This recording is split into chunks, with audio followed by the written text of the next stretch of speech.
In the heart of New York City, Eddie finds himself in a tough spot.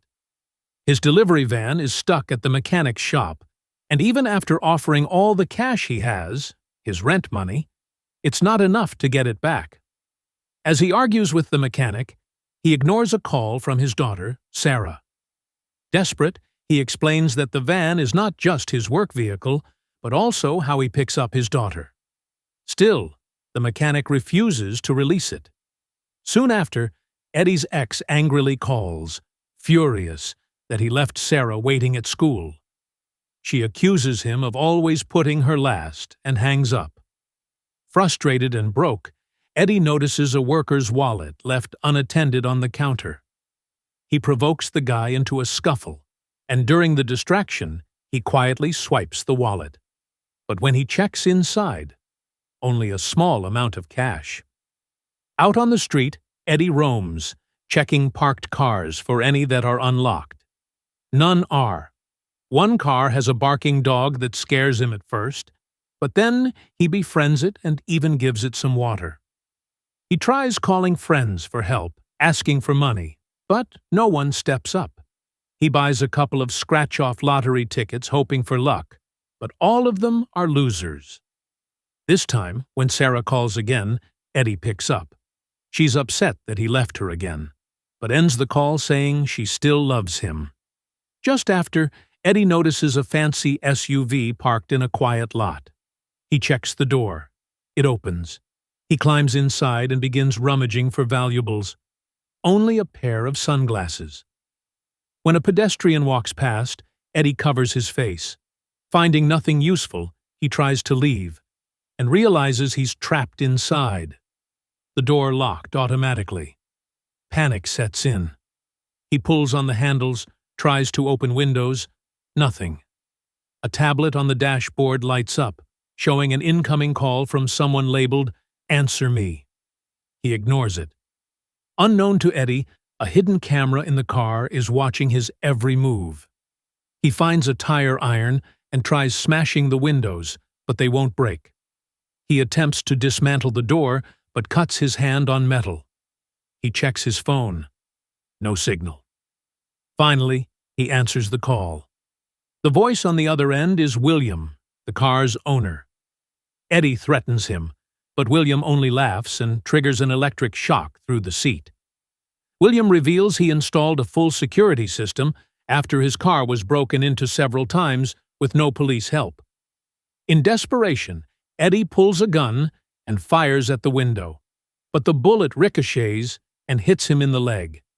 Bleeding, he sees a woman parked nearby and screams for help, but the windows are soundproof. William, who claims to be a doctor, refuses to call for help. Eddie tries to make a tourniquet with his shoelaces, but the bleeding doesn't stop. William shocks him again for cursing, and Eddie passes out. When he wakes up, his wound is bandaged. He's weak and thirsty. William calls back, trying to chat, but Eddie lashes out, earning more punishment via shocks and annoying yodeling music blasted at full volume. Eddie tries to sleep, using the seat covers as a blanket. The next morning, he apologizes sincerely, and William turns off the AC but keeps him locked in. With no options, Eddie urinates in a bottle. While digging through his pockets, he finds the scratched lottery ticket and discovers it's actually a winner. William calls again, offering to turn off the torture if Eddie gives him his social security number. Out of options, Eddie agrees. William reveals there was a water bottle hidden in the car all along and makes it accessible.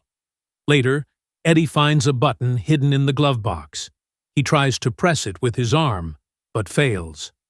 When he tries again, William catches him and shocks him again. Days go by. Eddie, near delirium, ends up drinking his own urine. Eventually, he manages to hit the switch with his foot, and the car starts. He drives away, but William takes control remotely and stops the car. As the car drives through the city, William lectures about how criminals walk free, and the justice system fails. He drives them into an alley where two muggers are beating a man. William runs one over, then chases the other and crushes him against a wall. Eddie pleads with him to stop, but William enjoys the kill. Then William drives wildly through a parking garage and almost crashes off the edge of a rooftop. Eddie hits his head and blacks out. When he wakes up, William tells him he visited Sarah at school, pretending to be a volunteer. Now he's following her. Eddie panics. He tries to shoot himself with the gun, but William had removed the bullets. In desperation, Eddie rips out the car's cameras and smashes the tablet. He records a heartbreaking message for Sarah but can't send it. There's still no signal. The car stops. William enters the car, bringing a bag of candy and bullets. He forces Eddie to tie himself up and then starts driving again. As they talk, William reveals the reason behind his madness. His daughter was killed during a car robbery. Eddie, secretly using his foot, activate. Eddie wakes up first. William also stirs, and they wrestle. Eddie gets the upper hand and points the gun at him, but Sarah calls again. Eddie answers and promises he'll be there soon. Right after, the car catches fire. William dies quietly in the front seat. Eddie finds a hammer in the bag, breaks the window, and escapes seconds before the vehicle explodes. Wounded and bloody, he walks to a nearby road, where a driver picks him up. Still holding the winning lottery ticket, Eddie returns to the garage, sells the van to the mechanic, and buys a bicycle. In the final scene, he rides to Sarah's school and gives her a long, emotional hug.